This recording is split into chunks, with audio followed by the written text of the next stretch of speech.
Hello and welcome back to Back Talk Entertainment. I'm Josh along with Char, Dylan, and today on our show we have a very special guest joining us. Tony V is an actor, writer, and comedian from right here in Boston. Tony graduated from the University of Massachusetts with a psychology degree, but his persistent sense of humor propelled him into the world of comedy. Since then, Tony has appeared on HBO, Comedy Central, The Late Night with Conan O'Brien, and acted in an episode of Seinfeld. His career has also branched into writing, and he has written and produced several shows for several network and production companies. In 1986, Tony was named the funniest person in Massachusetts. Great award, and we are glad to have him join us here today. Thank you for joining us here today, Tony. Happy to be here. I just realized that 1986 is like ancient history to you all, right? You read about 86 in books, right? Yeah, exactly. I lived it. Yeah, I lived it. I was there. I've seen 86. Wow. You didn't miss much.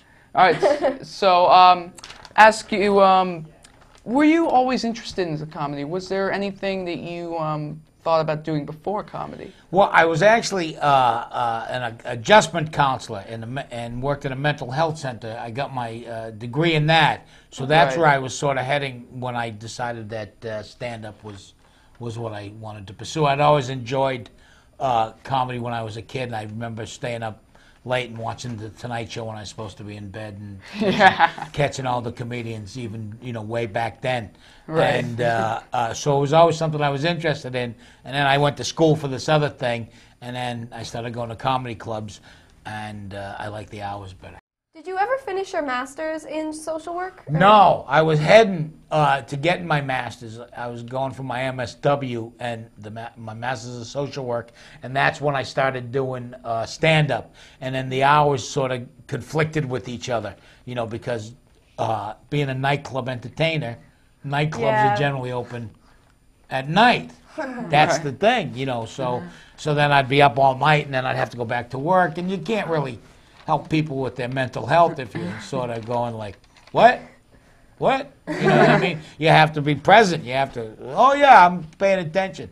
Yeah. So you have to pretend to pay attention. And then I just got sick of that, and I started doing comedy full time. So Sounds good. yeah, it was good. It's been a great run. I have a lot of fun doing it, and no one's made me stop.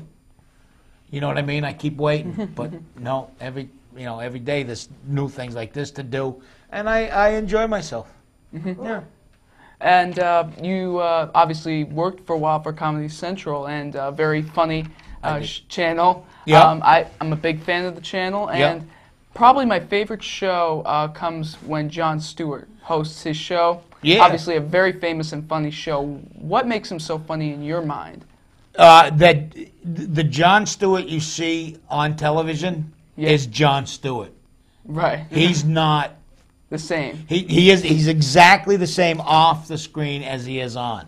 And that's the thing that makes him unique, I think. There's not that, like, you could have those conversations with him. And we had those conversations when I was working in the clubs in New York in the late 80s. You would have those conversations with him, and he was just as animated and just as funny and just as knowledgeable. Wow. And I think he's one of the, the greatest talents of our time. Wow. Without question, yeah. And he would do the same thing that I did. Would do these late night spots in New York at the Catch Rising Star and some of the old clubs and stuff. And then it just sort of took off. And I think he's exactly where he needs to be. He's doing great. So Tony, what was it like going from a serious job working at a mental hospital to going to a funny job being a comedian? It was a lot better. I got to tell you that. It was a lot better. Because if you have a serious job, like you say, you're working in the mental health center, you have to present yourself in a certain way. When I'm on stage, I say anything I want to anybody I want, and that freedom to me makes a big difference. It's a lot of fun. And there's no traffic at the hours I travel, which is genius. Huge upside. Yeah, huge upside. Like driving up tonight on the Mass Bike, where are all these people going? Why are they in front of me? Don't they have any place to be? Well, no, they're all out there. So I avoid that. When I go home now from here, there'll be no one. I can do whatever I want. I go one lane, I go that lane, I go back, I do it. Sometimes I drive down the Mass Pike backwards. No one knows. No one knows. Yeah. Yeah. Sometimes I do that. Well, you should. I'm suggesting that's exactly what I'm suggesting. That's what you should do, yes. I said I already do it. Oh, you already do it. Sure, All right. yeah. Then go. Until I'll meet you. Then I'll meet you one night. We'll go backwards together. That'd be fine. Do you take a lot of what you did in psychology and create it into like jokes and stuff? Like, Yeah. Yeah, That's what I figured. that's where most of my humor comes from like, watching other people and sort of, commenting on how ridiculous life is. Yeah. Like I've been on this kick lately. Have you tried to hand somebody a donut recently? No. Try it. Never. Try giving someone a donut without getting a lecture on how bad donuts are. You ever say you ever do that? How old is that? Krispy Right, Kreme. yeah, whatever. You go, you want a donut? Here's how the conversation should go. No, thank you. End of story. Instead, you get, do you know how bad donuts are for you? They sit in your belly and they don't go anywhere. No, I thought they were health food. That's why I offered it. That's true. Now that I think about it, everyone lectures me about A donuts. donut. And in the world, we got oil spilling out of the ground, right? You can't go out in the sun without plywood over you, and you're worried about a donut. Yeah, that's the thing that's going to get you.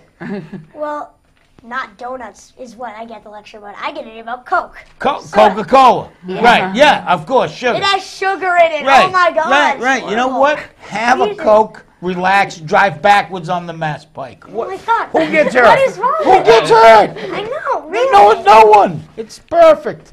What was the most embarrassing thing that happened in your career? Was it a joke that all you could hear was crickets chirping, or was it your pants fell down? Yeah, no, I bombed more than we call it bombing. Like when you eat it on stage, it's a really lonely feeling.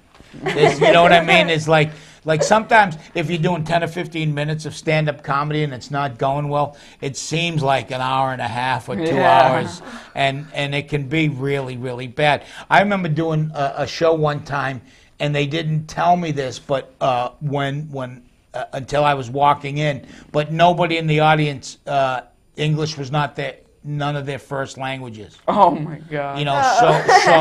So it wouldn't matter unless I was juggling, flaming cats. They weren't going to respond because they had no idea what I was talking about. And for the longest time, I'm going, I'm not this bad. I've done this before. I know these jokes have worked before. And then people are just like this.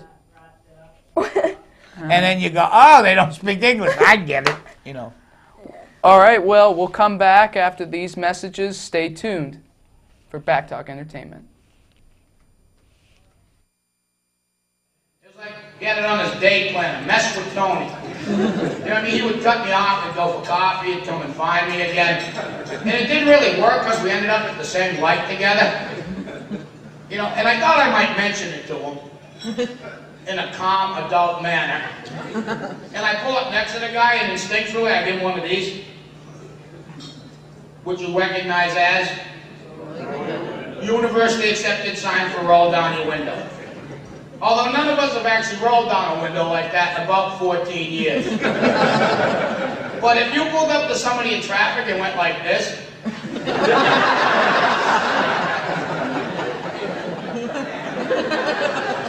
they really wouldn't know what you're getting at, would they?